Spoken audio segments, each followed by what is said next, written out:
This is ZTE Blade A72S, and today I would like to show how you can check how much internal storage you have on this device.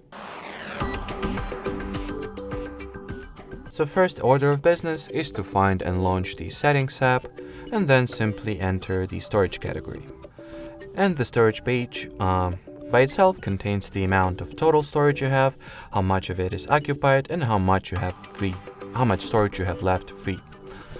Or whatever. Okay, anyway.